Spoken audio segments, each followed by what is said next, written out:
Good evening, everyone. This is Melissa Thomas of Florida National News coming to you with the evening news rundown for your Wednesday, August 5th, 2020.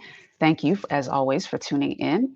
And also, as always, we'd like to extend an invitation to any business owners that are looking to advertise. You can shoot us a quick email at ads@floridanationalnews.com to let us know you're interested, or if you're interested in sponsoring one of our shows. We've got 5 different shows on our platform, so we'd love to get started with you.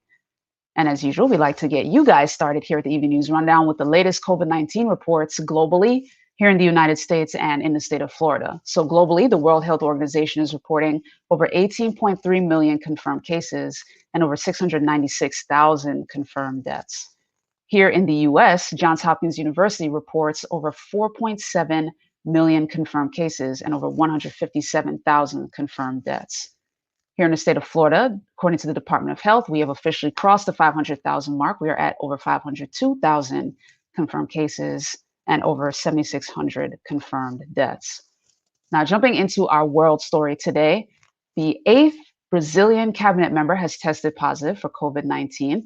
Jorge Oliveira, who is the secretary of the presidency, has been working remotely and in isolation since his diagnosis, according to his office. They said that in a statement. Now, this is 8 of President Bolsonaro's 23 cabinet ministers. So basically, a fourth of his cabinet have now tested positive for COVID-19. As you guys heard us report several weeks ago, the president himself had contracted COVID-19, and his wife, Michelle, did as well. Now, he eventually returned to his travel after he finally started testing negative as of July 25th. So just recently, he began to return to business as usual. Brazil has confirmed more than 2.8 million cases of COVID-19 since the pandemic began. And the official death toll right now is nearly 95,000 cases, with 51,000 cases being new as of the last 24 hours and over 1,100 deaths. Now, this is just within the last 24 hours, according to the health ministry on Tuesday. So again, you guys always hear our exhortation here at Florida National News. Please continue to be careful, practice your social distancing, wash your hands, glove them, sanitize them, whatever you got to do, and wear your mask. Now, despite the close circle for President Bolsonaro contracting COVID-19, eight of his cabinet members, as well as he and his wife, he still is not going to issue any nationwide mandates or lockdowns for COVID-19. And of course, his biggest concern is the economy. So he wants to continue to keep Brazil's economy open. We'll continue to keep you guys updated on that, though. Now, jumping here to the United States, speaking of COVID-19, but this is more so on the economic side, the White House is seeking to nail down a deal for the latest COVID-19 stimulus bill. You guys heard us report about this last week and about Treasury Secretary Steve Mnuchin and then what he has in mind for it. Now, White House negotiators on Tuesday were working around the clock with congressional Democrats to try to reach a deal on the coronavirus relief stimulus package by the end of this week. And Treasury Secretary Steve Mnuchin's goal is to have a bill nailed down by the end of this week so that it can be passed into law by next week. So we'll continue to keep you guys updated on that. For his part, he said that, quote, "We are not going anywhere close to the 3.4 trillion that the Democrats have been seeking." So he didn't elaborate any further on that, but at least we know that it won't be the 3.4 trillion. And we know that the baseline, according to the report that we shared with you guys last week, the baseline is 1 trillion. So we know it's between those two numbers. We'll continue to keep you guys updated. Now, jumping here to the state of Florida, a bit of good news for the Lake County schools. The Lake County School District is offering rapid COVID-19 testing for students and teachers. In a partnership with adult medicine, the health department, and the county government, the school district will be able to administer a rapid test for teachers and students by giving them a prick to the finger and getting test results in as little as 10 minutes. The Education Association president believes that having the rapid testing will help kind of alleviate teachers' concerns and reduce the number of days to quarantine. Because with this particular testing method, anybody that gets the results, you only need to quarantine for 3 days rather than the full 14. So very interesting update where that's concerned. The other update where that is concerned is that Sherry Owens, who's the spokesperson for Lake County Public Schools, says that the rapid test will continue to be available during the school year. So not just before the school year begins, but also during the school year. Owen says, quote, "We will have a roving team of nurses that can come and administer the tests so students and staff can find out right away if there's actually an infection. These tests will be offered at no charge to students or staff." But with the rapid test, the district is hoping to avoid any school closures. The district will email dates and times that testing is available before school starts. So, a bit of great news there. We're going to take a quick commercial break and come back with some more stories for you. Big business and special interest groups have begun their attacks on Rick Singh on social media, radio, television. They want to make sure he's no longer in office. Have someone, anyone but Rick Singh in office. And the reason is simple. They don't want to pay their fair share and expect you to pay it for them. Now, the question is, do you want to pay it for them? All right, guys, welcome back. Thanks for continuing to tune in. Now, in another quick U.S. story for you, Tropical Storm Isaias has slammed the Northeast now. It has left a lot of damage in its wake. So far, there is at least one person confirmed dead and more than 3 million homes and businesses without power across the Northeast as of Tuesday evening, after Tropical Storm Isaias hit New York, New Jersey, Pennsylvania, and those surrounding states, unleashing tornadoes and flooding in its wake. Now, the one person that was confirmed dead was unfortunately killed by a falling tree in New York City. Now, in New Jersey, more than 1.3 million power outages happened over there. So, and that's according to poweroutage.us. Governor Phil Murphy declared a state of emergency and closed all state offices there. Motorists were told to stay off the roads unless absolutely necessary. In New York, more than 579,000 power outages were reported, and a 75-mile-an-hour wind gust was recorded at Battery Park, which is what caused all the downed trees. So trees have been down all around the city. There were reports of cars being stranded in flooding in Albany, and there were several train lines that were shut down in New York and New Jersey as a result of the bad weather. In Pennsylvania, over 364,000 customers were without power, and there was a possible tornado that tore off the roof of a daycare center and a children's hospital, as well as overturned cars in the parking lot. In Connecticut, over 392,000 people were without power.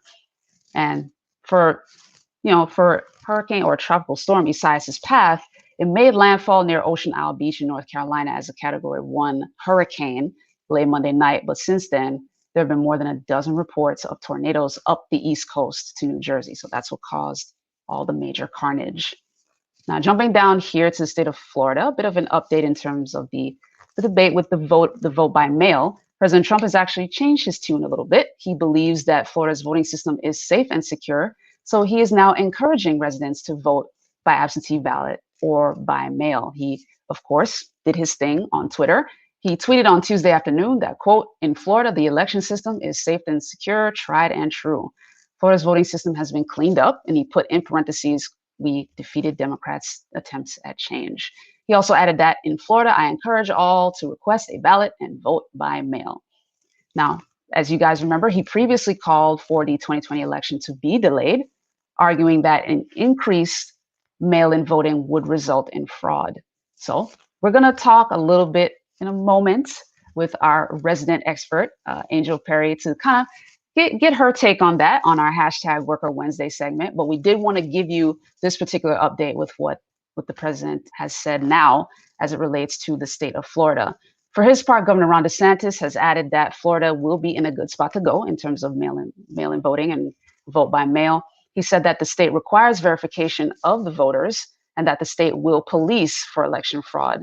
The Secretary of State Laurel Lee, which is Florida's chief elections official, has also gathered resources for people to safely work the polls.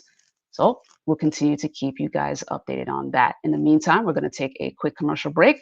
We're going to come back with your business, sports, and hashtag Worker Wednesday segments. Stay tuned.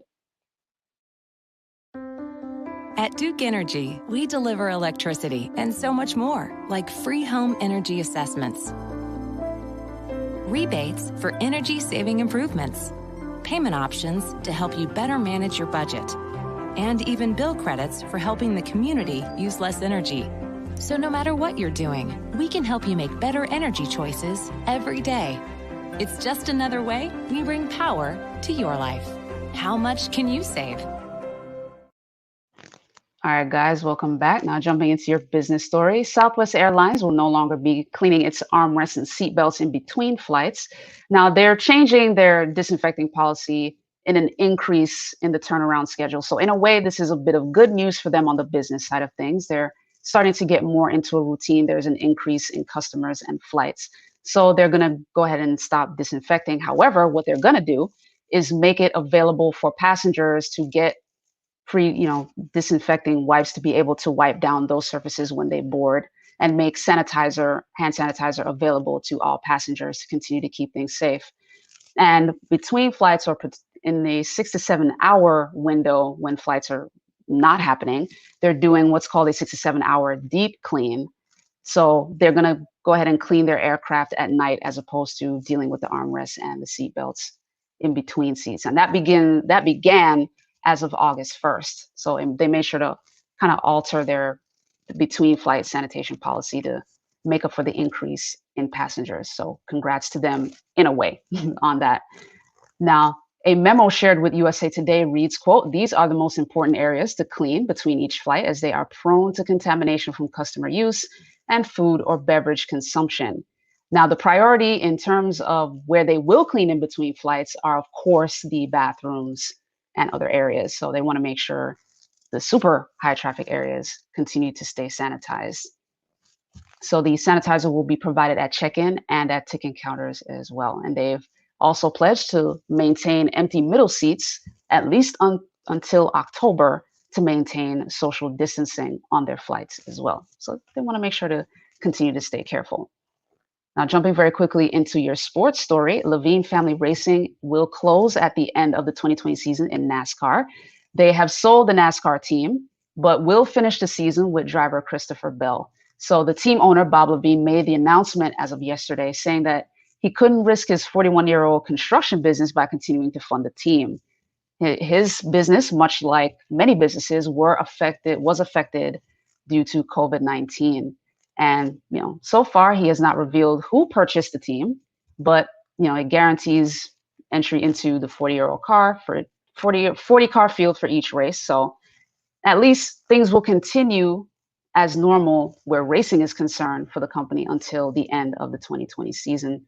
But so far, Levine is the second team owner to close its doors after aligning with Joe Gibbs Racing. So we'll continue to keep you guys updated on that as well. Levine said the 2020 year has been difficult. The pandemic has impacted our economy, and unfortunately, that's just not something we're able to overcome in order to continue racing beyond the season. He said the 10-week shutdown during the pandemic had hurt the organization, and the model to return in racing in May is not sustainable for his one-car team.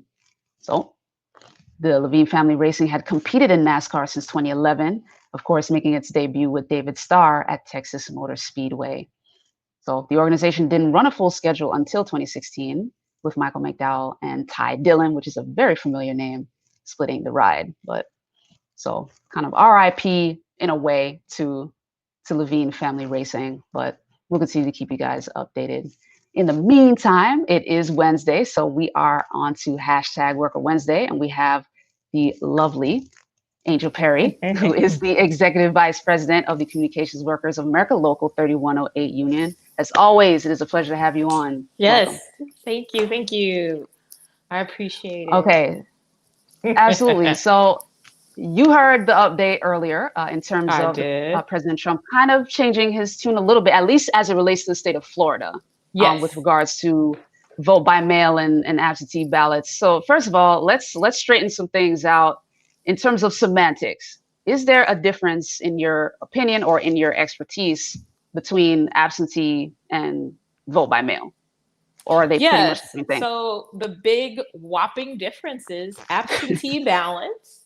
Ballots are that you are not in your home state and need to vote.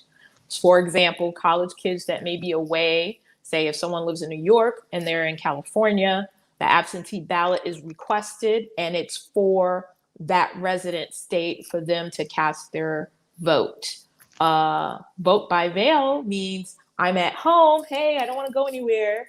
and it still requires legal verification to get that vote by mail to begin with. You have to be a active voter to receive it, and then you put it back in the post office, and it gets to the Office of Elections. Woo! Big deal. Big wide difference. Big wide difference.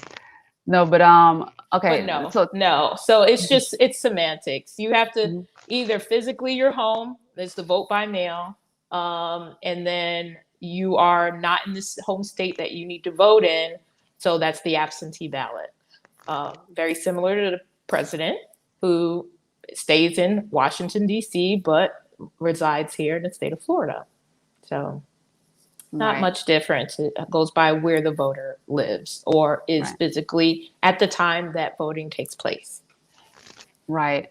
So talk about the initial alarm that President Trump was raising about the possibility of fraud and how that would play out. So first off, talking about voter fraud by mail is an attack on the post office. So let's start there. The post office was established by George Washington. It is a congressional law. It's a federal law. It's been reliable since 1792. And in the last 30-year study, there was only 207 validated instances of fraud, and only a small portion of that 207 out of billions of pieces of mail had anything to do with elections. So even that infinite or insignificant number couldn't even determine anybody's election, like none, zero out of 30 years. So I'm not understanding the resistance. And then additionally, he's on the ballot. So if someone is elderly, which there's a lot of those, if someone is a baby boomer and just doesn't want to go outside their house because of COVID-19, you're telling your own voters you don't want them to vote? I'm struggling with that one. At least initially. Now he's encouraging Florida voters to go ahead and do the vote by mail. And we have 50 states, so the other 49 have very similar laws and restrictions. That's why we have Office of Elections to maintain the integrity between the post office and counting ballots. I mean, we have these structures in place that's been in place since the creation of this country. So why are we doubting it now? Good question. Now, for my part, for the state of Florida, I'm still looking sideways because Florida has had a low batting percentage where elections are concerned and recounts and all this fun stuff. But I mean, like, give me your thoughts on that too. You know, particularly. So with Florida, I'm not gonna knock Florida. History has the hanging chads. We had broken ballot machines in several, like back in 2016 exactly. But we were able to overcome those challenges. And last time I checked, Donald J. Trump won his election even with those obstacles. So again, I am struggling of why we have an attack on the post office and vote by mail with the same people that you need votes from. Just checking. Just wondering. Awesome. And I mean that's a very true point. Now talk a little bit about the recent report. We were seeing this with the Associated Press where he is giving the okay in terms of voting by mail in Florida, but he's currently also suing the state of Nevada. Kind of give us your take on that as well. So my understanding, and I may have the wrong state, but there were some instances where they were actually, and when I say there was entities of the government, not said officially, that had posted up that some offices were going to close, and a higher government official had to step in and say that is not constitutional, that is against the law. These offices will be open and available for people to cast their mail-in ballots. So in return, he's suing on what grounds? I have no idea. I'm still struggling on the fact that you need the votes, but then you don't want them. Just struggling. I'm just trying to understand. Maybe he can give some clarification because he's the president. There's information he has, we don't. True. That's where I'll have to leave it. Got you. Well, that is a good note on which to leave it. And, thank you, Angel, as always, for coming on and, dropping truth bombs with us. We always appreciate it. I appreciate it. You having me. Thank you so much. No problem. You take care. You too. Thank you. Yep. All right, guys. So we're going to take a quick commercial break and wrap up with your entertainment story. We'll be back. It takes experience to know the difference in property values. For example, this business is not the same as this business. And this house is definitely not the same as this house. And this, well, this is definitely not the same as this. And that's why it's important to have someone who understands true property appraisals to help our community grow, while making sure everyone pays their fair share. Because experience matters. Re-elect Rick Singh for Orange County Property Appraiser. All right, guys, welcome back as we wrap up with the entertainment story. So remember we were telling you that Mulan, the release of Mulan was going to be kind of held off indefinitely. Well, instead, Disney is actually going to just go ahead and premiere it on its streaming platform, Disney Plus, especially after the recent announcement of a whopping 60.5 million subscribers. That was the announcement it made on Tuesday. Amazing figure. So congrats to Disney and Disney Plus with that. So Mulan will be released on the Disney Plus platform next month. So it's going to bypass an American theater release. Of course, as you guys have heard, Jamesia Stoudemire reporting out of LA that theaters internationally have already reopened, but US theaters have not. So Disney is deciding to go ahead and bypass that to make sure that the film is still released during the summer season or close enough to summer. But Disney CEO Bob Chapek said that Mulan will premiere on the service on a premiere access basis on September 4th for $29.99.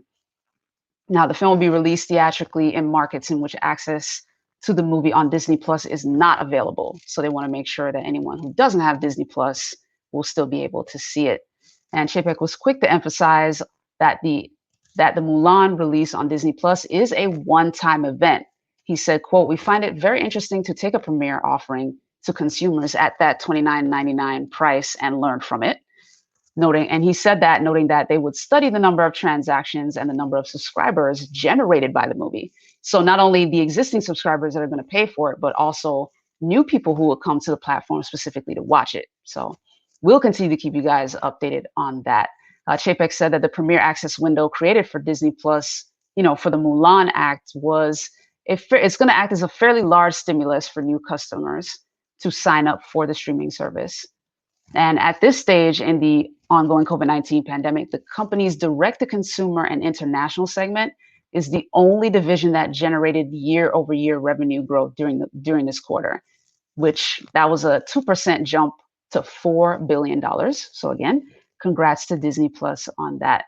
In the company's fiscal third quarter earnings, total revenue had dropped 40% to $11.7 billion. And of course, that affected the share earnings. But for anyone that is still curious about investing in Disney, now is still a good time to do it if you got the bread for it. But anyway, guys, that does it here for us at the Evening News Rundown. Thank you for tuning in. If you haven't already, be sure to like, share, and follow, subscribe, all that fun stuff. You'll find us at Florida National News on Facebook, Instagram, and YouTube. And a couple of our other Facebook pages include FNN News TV and FNN News Live. But thank you, guys. And for the business owners, once more, we'd like to leave you that invitation once more. Shoot us an email at ads@floridanationalnews.com if you're interested in advertising with us or sponsoring one of our segments. You guys are going to see me again tomorrow with the FNN Politics and Power segment, the Thursday edition. I'll be interviewing attorney Ryan Williams, who's currently a candidate for state attorney. So tune into that interview. That's at 1 p.m. And of course, I will be back at 5 p.m. tomorrow with the evening news rundown. In the meantime, have a great rest of your afternoon. Take care.